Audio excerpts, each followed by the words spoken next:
In this video, we're going to look at measures of spread. So these are statistics that tell us in a data set how far spread out is all of the data from one another. There are a few different approaches we're going to look at. In fact, it's going to be 3 different measures that we're going to use, exactly like there were 3 different measures of center that we looked at in the last video.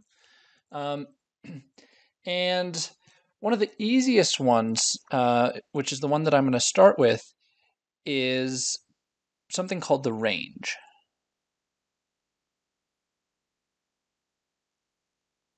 So the range is just going to be basically the distance between the largest value and the smallest value in the data set. So this is the distance between the largest and smallest values.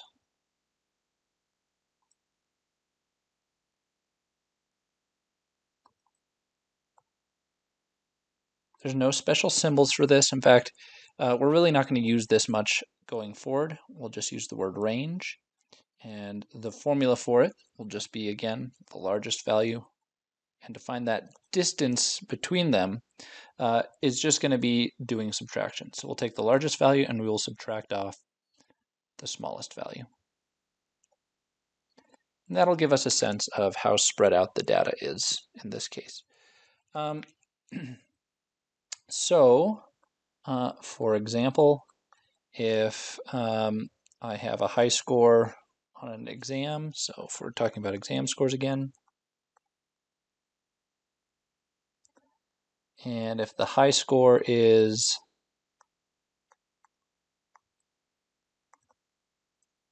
a 97 and the low score is a 51, then the range is just going to be the largest minus the smallest, so the 97 minus the 51, and when I do that subtraction, I get a range of 46.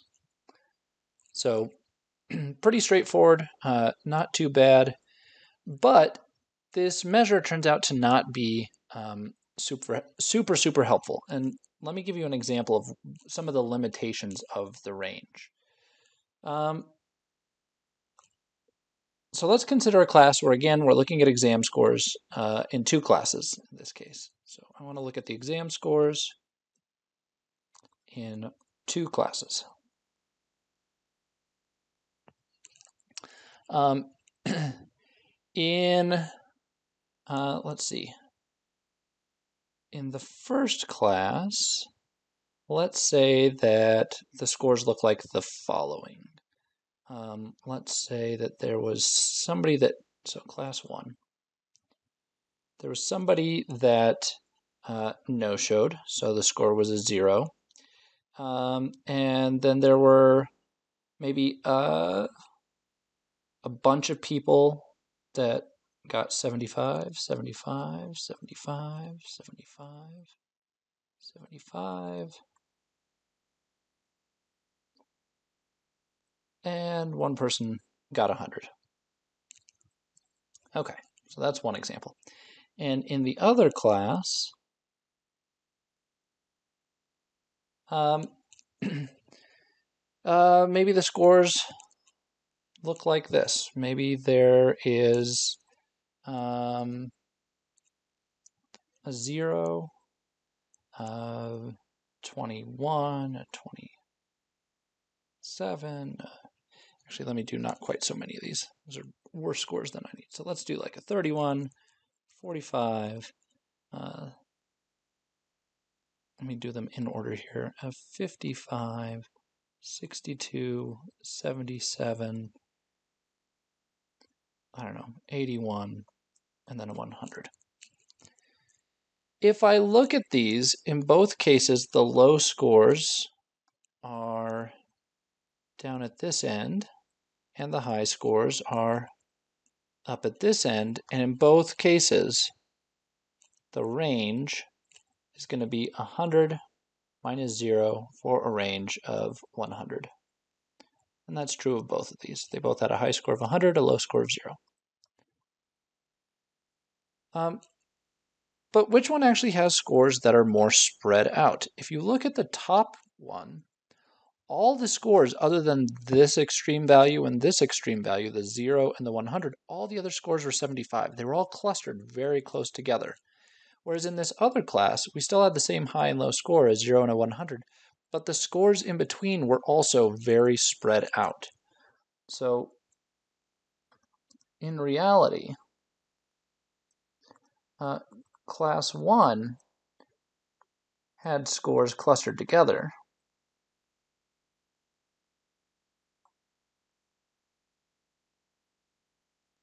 And in class 2, had scores that were fairly spread out.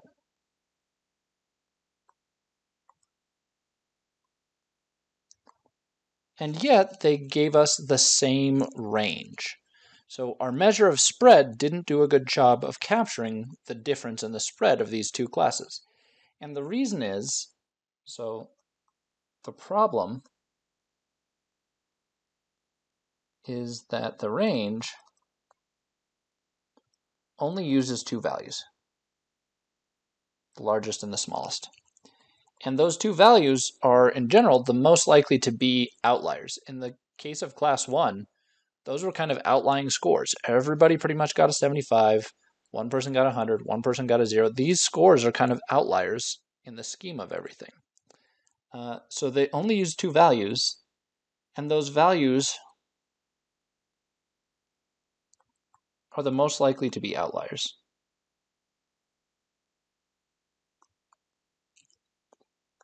Say it this way. They aren't necessarily outliers, but they are the most likely of all of the numbers in that list to be outliers.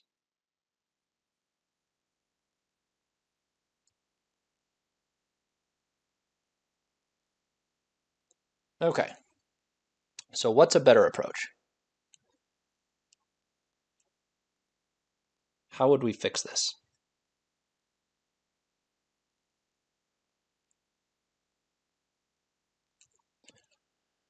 Well, hopefully you're thinking maybe something that would be better is instead of only using two values and having those two values be the most likely to be outliers anyways, let's just use all the values. That's what we did when we were doing like the mean and the median. Let's look at all the values.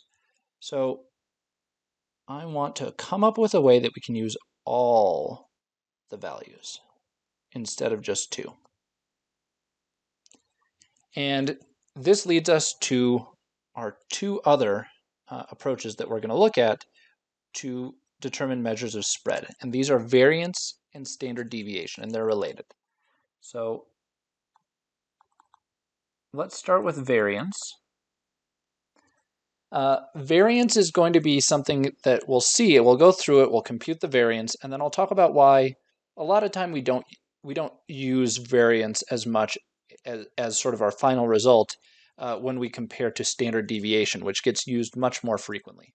They're very closely related, but standard deviation is, generally speaking, a more useful statistic, and I'll talk about why that is towards the end of this video. So the variance is just a measure of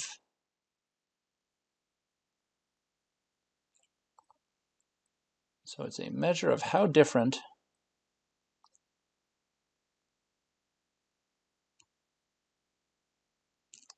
all the different values in our list are. So how different the values in our data set. So how different are they on average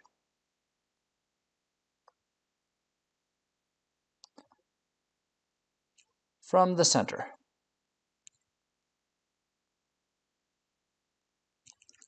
The idea here is that we need a reference point. If we're talking about how spread out things are, the logical question, follow-up question would be, spread out from what? What do we mean when we say spread out? And so the reference point that we're going to be using is the center of the data. If most of the data falls far from the center, then we'd say that data is more spread out. If most of the data falls close to the center, then we'll say that data is less spread out. So the center is going to be sort of our reference point that we're going to use. we just had three different measures of the center. The one that we're going to use here is the mean. So just keep that in mind. It'll make this definition make a little bit more sense. I also want to mention that just like the mean existed in both the context of the sample and a population, the variance will also exist in the context of both a sample and a population. And so let's take a look at those right now. I'm going to give you the formula for the variance, and then we'll go through an example and kind of see how we would compute it and talk about from there how we would find the standard deviation. So that's what we're going to look at. So let's start with the population variance. In fact, let's do the sample variance first, because I think that's the order we did things in the last video. So I want to look at the sample variance first, and then we'll come back and we'll talk about the population variance after that. The notation we're going to use for the sample variance is going to be a lowercase s squared. So this is like an exponent, like we're taking it up to the power of power 2. And the formula for this is going to be that we're going to take the sum of each value x, and from that we're going to subtract off the mean, x bar, and we're going to square it. Then we're going to take that whole thing and we're going to divide by n minus 1. So this is going to be the formula. And for the population variance, it's similar. And then I'll come back and we'll talk about each piece of these. The symbol we're going to use here is a Greek letter. It looks kind of like a cursive O, like a lowercase cursive O squared. This is also the Greek letter sigma, which is a little confusing because I told you in the last video that this spiky backwards 3 symbol is sigma. And in fact, they're both sigma. This is the capital version of the letter, and this is the lowercase version of the Greek letter. And they mean totally different things. So just an added bonus to make it extra confusing, because why not? Why would we pick symbols with different names? Same approach, we're going to sum stuff up. It's going to be the value of interest minus in this case, the population mean squared. And we're going to again divide by something close to the population size, but in this case, we're not going to do the minus 1. So here we did the sample size minus 1. Here we're just going to do the population size without the minus 1. And I'll, in a little bit, come back and address, hopefully very briefly, why do we use minus 1 here? Why don't we use the minus 1 here? So just real quickly, this is, again, the Greek letter sigma. You may hear me use the word sigma or sigma squared, and in general, this is what I'll be talking about. Otherwise, for this symbol, I'll stop using the word sigma for it, and I'll just say this is the summation symbol. So I'll just say the sum. This is, again, just a lowercase s.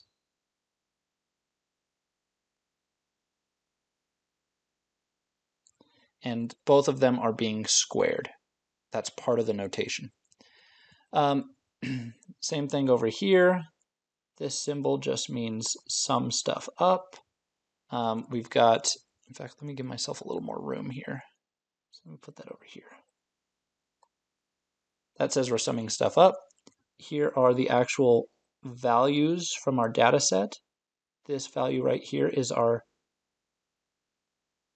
sample mean. That's our center. And this right here, again, is our sample size. The symbols in this one mean the same thing. This means sum stuff up. This is the values of interest. The only difference is now this, instead of being the sample mean, this is now the population mean. And instead of being the sample size, this down here is the population size. But otherwise, that's the meaning of these things. Okay, so why this formula? Why are these formulas the formulas that we wind up using? Let's just take a look at the first one and kind of think about what's going into this. We just said that the variance is a measure of how different the values in our data are on average from the center. And I don't know why I made that a question mark. That does not need to be a question mark. Okay, So how does this formula do that? Well, one thing you'll notice is it involves a sum and then dividing by n, or in this case, n minus 1. Whenever you see something that involves a sum, adding a bunch of stuff up, and then dividing by however many things we just added up, or in this case, one less than that, that's a good indication that you're dealing with an average, right? That's how we computed the mean. We summed a bunch of stuff up, divided by how many things we just summed up, and we got our mean. But in general, this is an average. When you see a sum of a bunch of things and then you divide by however many things there were, same thing here, sum of a bunch of things and then dividing by however many things there were, that tells us there's an average. So an average of what? Well, in this case, it's an average of whatever these things are here. And so what are these things? Well, in this case, it's a bunch of differences, a difference between each value and the center, the mean. So I'm looking at all these differences, which we can think of as sort of distances, or a measure of how different things are, according to our formula.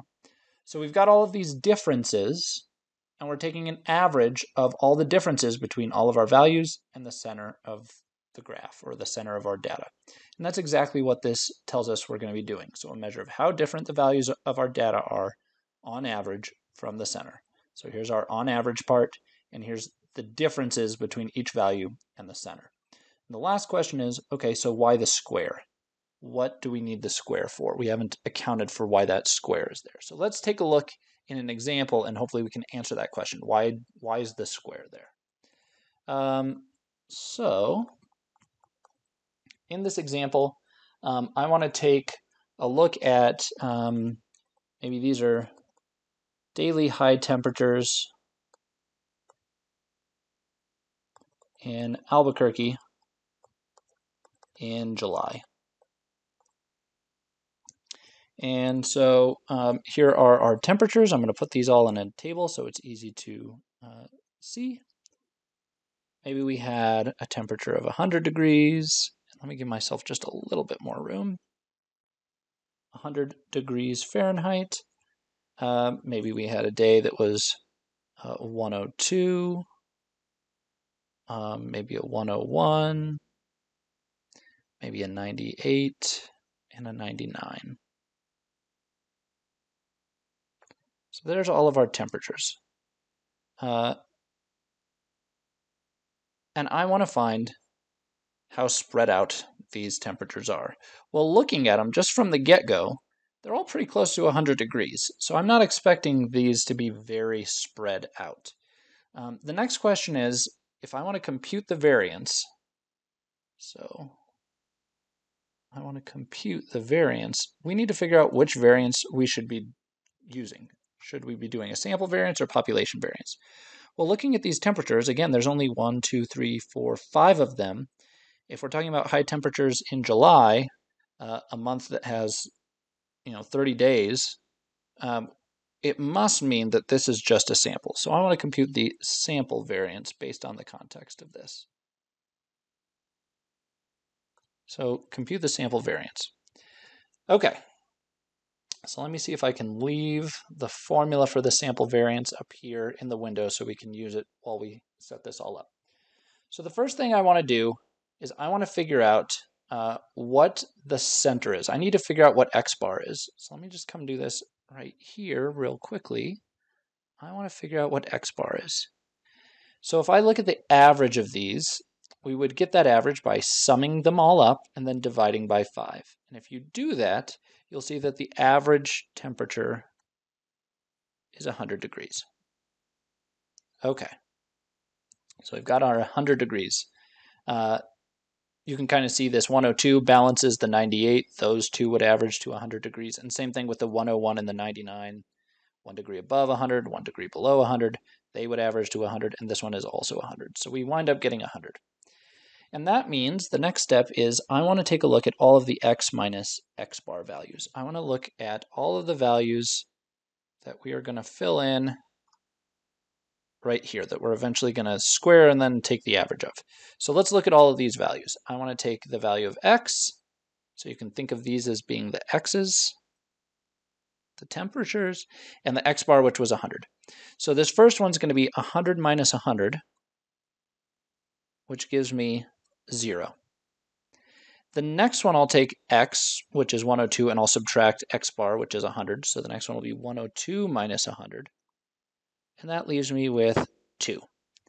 And then I'll do 101 minus 100. That gives me 1. Then I'll do 98 minus 100. And notice in this case, we're going to get a negative answer. It's going to be negative 2. And then down here, 99. Oops, didn't mean to change colors. Down here, we've got a 99. Oh, come on. 99 minus 100, which leaves me with a negative 1. Okay.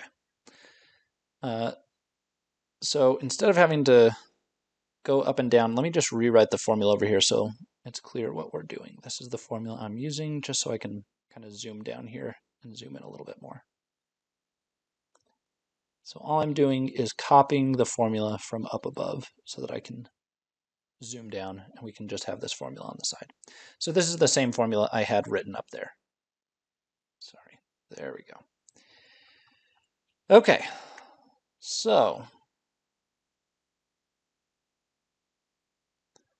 what would happen if I got rid of the square, right? We said a minute ago the square doesn't really make sense. It wasn't part of the description that we talked about. So let's just pretend the square wasn't there.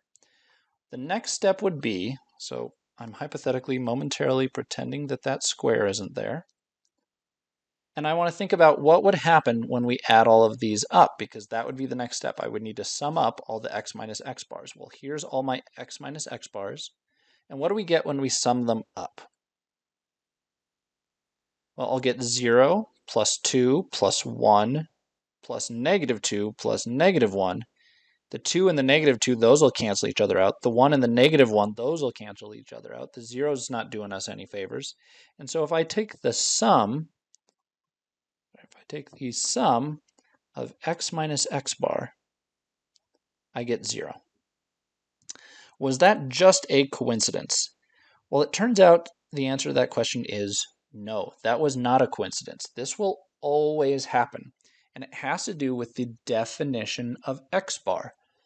If you remember back to the last video, I said that x bar is by definition, it's sort of our fulcrum point on our balance beam. So if this is where x bar is sitting right in the middle, then it basically means for every point that I have that's above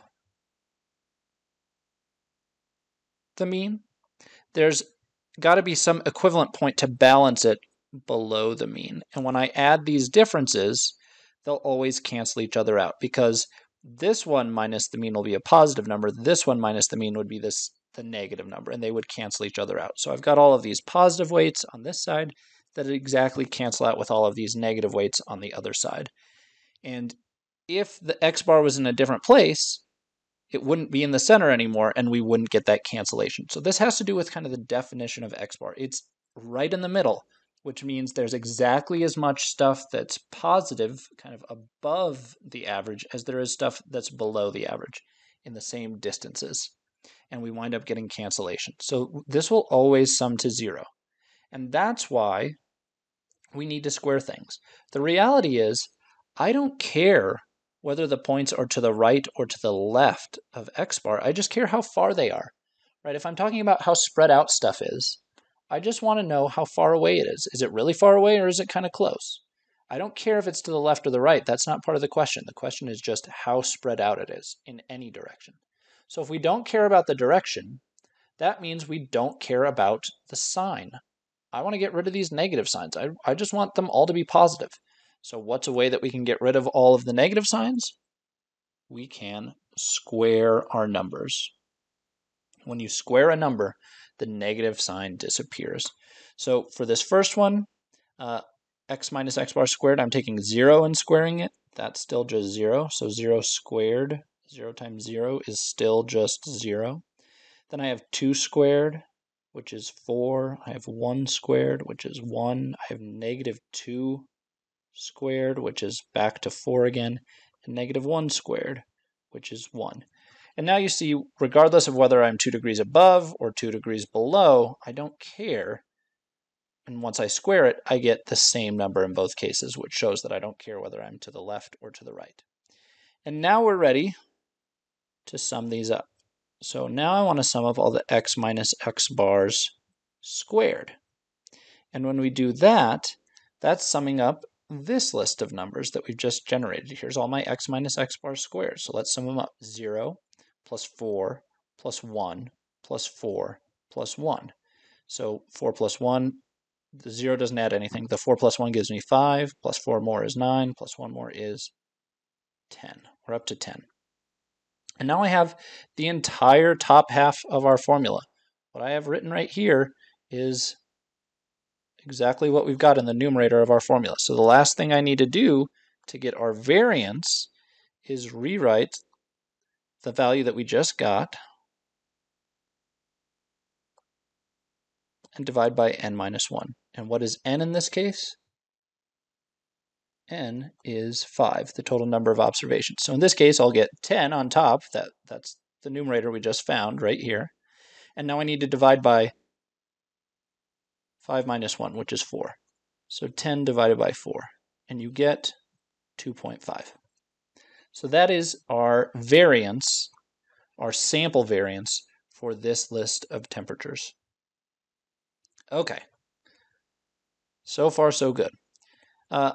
I said earlier, though, that really when it comes to the variance, it's kind of just a stepping stone. We really don't care about variance as much. What we really care about is the standard deviation. So let me just move this down, and then we'll come back to this example and talk about why. So the last one I want to talk about is standard deviation.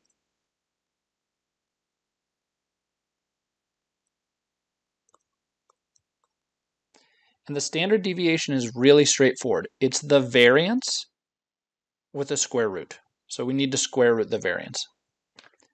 Standard deviation is the square root of the variance.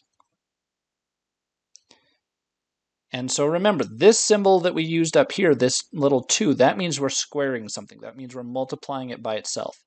Square root is the opposite of that. It's asking what number times itself would give us the result that we're looking at. So 2 squared is 4. Alternatively, I could say, what is the square root of 4? And I'm asking, what is the number that when you multiply it by itself gives you 4? And the answer to that is 2. So square root and square are different. They undo each other. So just keep that in mind. So if I want the sample standard deviation, and I'm going to start abbreviating it like this, STD period DEV for standard deviation. The sample standard deviation is just going to be S. It's the same symbol we used over here, but without the square. And the square is gone because we took the square root. It's the square root of the formula that we just had for S squared. It's the square root of this whole mess. So the square root cancels the square, and we are left with just the S. So we could write it out this way, sort of longhand if we wanted. The square root of the sum of x minus x bar squared over n minus 1. And that square root carries down as the square root of the whole thing. So that's the sample standard deviation.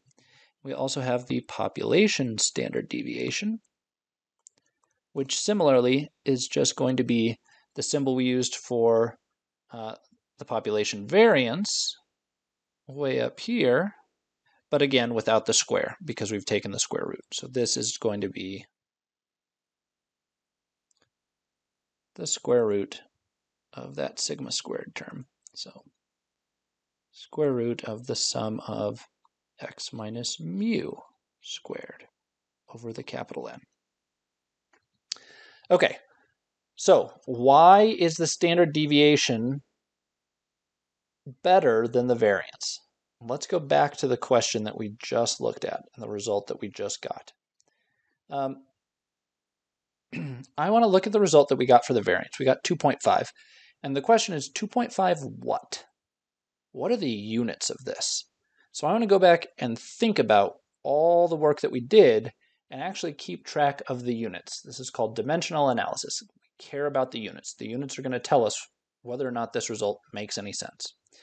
So we started off talking about temperatures, and the units that we were using were degrees Fahrenheit. And that means when we went over to, as we started to apply our formula, and we went to this line, and we looked at the differences from each temperature and the average temperature, both of these two numbers have units of degrees Fahrenheit. And the difference also has units of degrees Fahrenheit. So these all have units of degrees Fahrenheit for this line. Right? What's the temperature difference between 100 degrees Fahrenheit and 100 degrees Fahrenheit? Well, that difference is 0 degrees Fahrenheit. 102 and 100, that's 2 degrees Fahrenheit. 101 and 100, 1 degree Fahrenheit. So these all have units of degrees Fahrenheit. What happens at this step? Well, we take all of these results and we squared them. And when you square something, you aren't just squaring the number, you're also squaring the units. So this winds up having, so over here it was degrees Fahrenheit, degrees Fahrenheit, degrees Fahrenheit, degrees Fahrenheit, degrees Fahrenheit. And over here, we're getting weird units now. This is degrees Fahrenheit, but we had to square it, so it's degrees Fahrenheit squared. This has units of degrees Fahrenheit squared. Degrees Fahrenheit squared. Degrees Fahrenheit squared. Degrees Fahrenheit squared. What on earth is a degree Fahrenheit squared? That is not a unit that I have any intuition for. I roughly, based on practical real-life experience, have a vague sense of what 1 degree Fahrenheit, feels like, of how much that is. But I have no idea how to interpret what a degree Fahrenheit squared is. So all these numbers here, they were degrees Fahrenheit squared.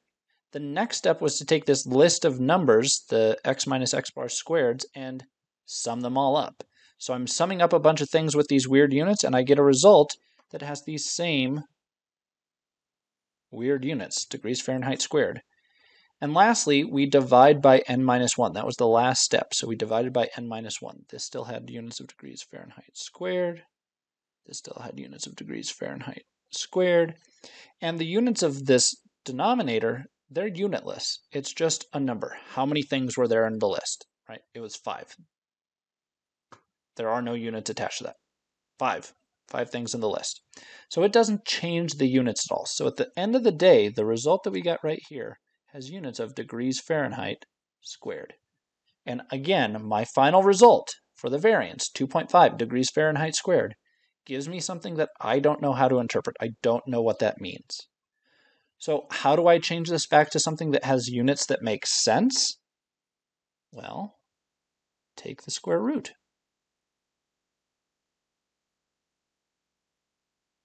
So if I take the square root of degrees Fahrenheit squared, of that 2.5 degrees Fahrenheit squared, I will get, let me get this calculator out here.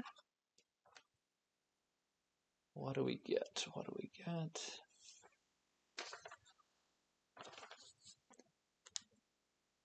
So if I take this square root of 2.5 degrees Fahrenheit squared, the number I get when I take the square root of the 2.5 is I get about 1.58.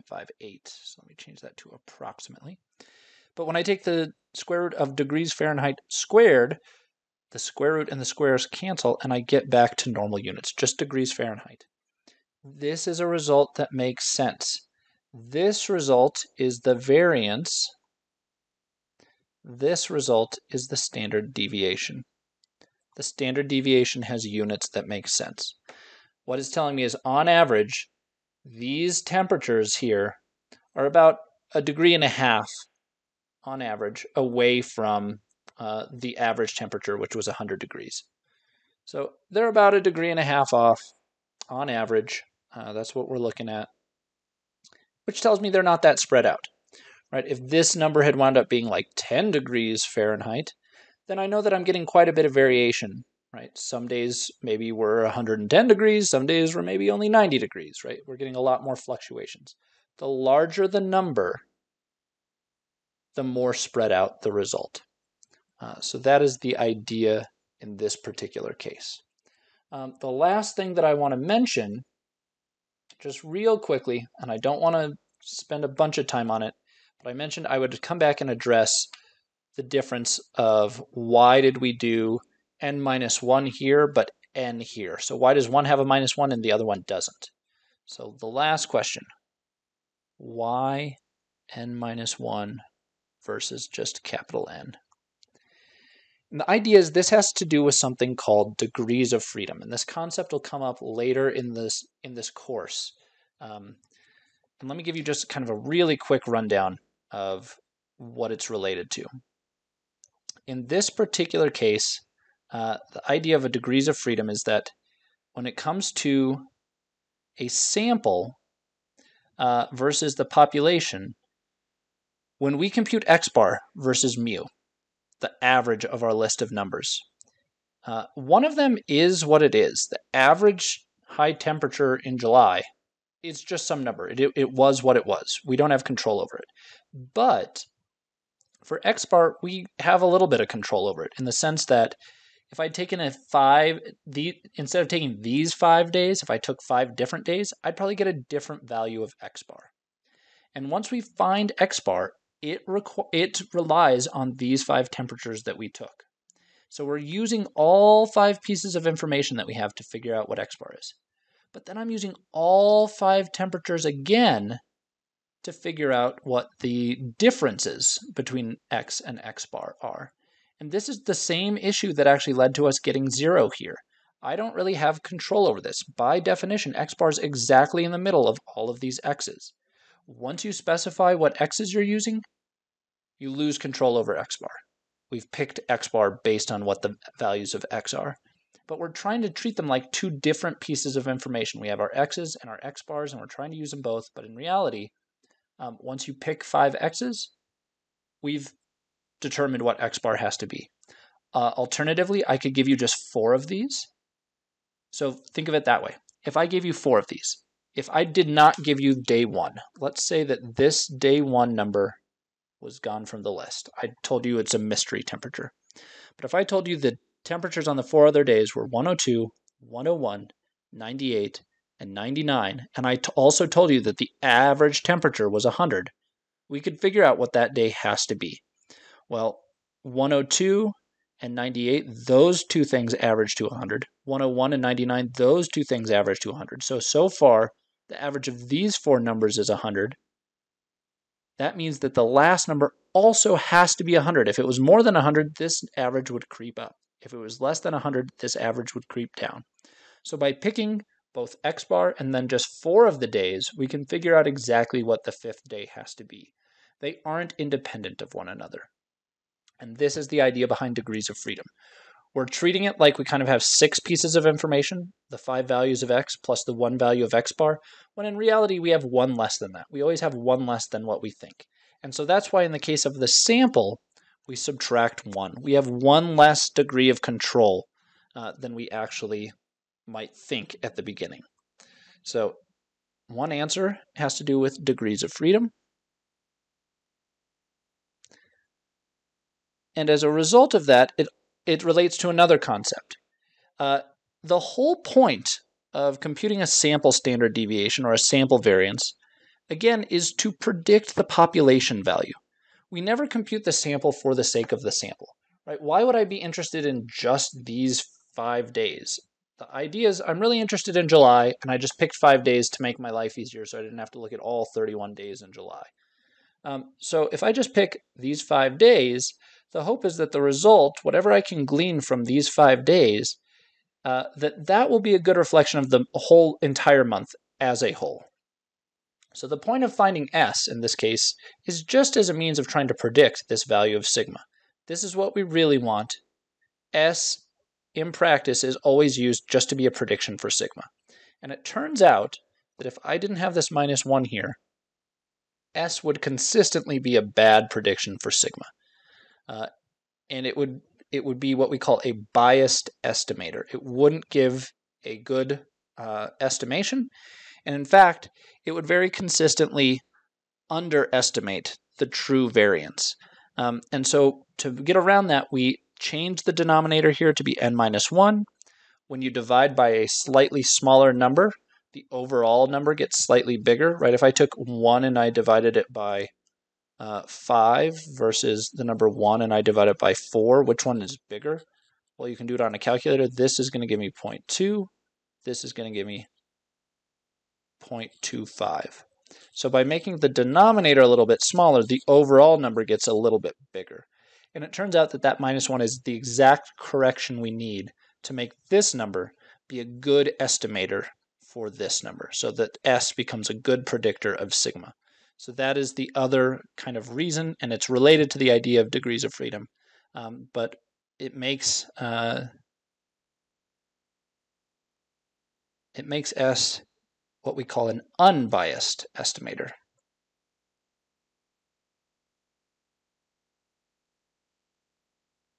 Of sigma. To go into any more depth than that requires just a little bit more math. It'd take a whole another 30 minutes for me to delve into. It's not that important. Just keep in mind, the formulas are different. These are going to spit out very slightly different numbers. But the whole point is that S should be a good predictor for what sigma is.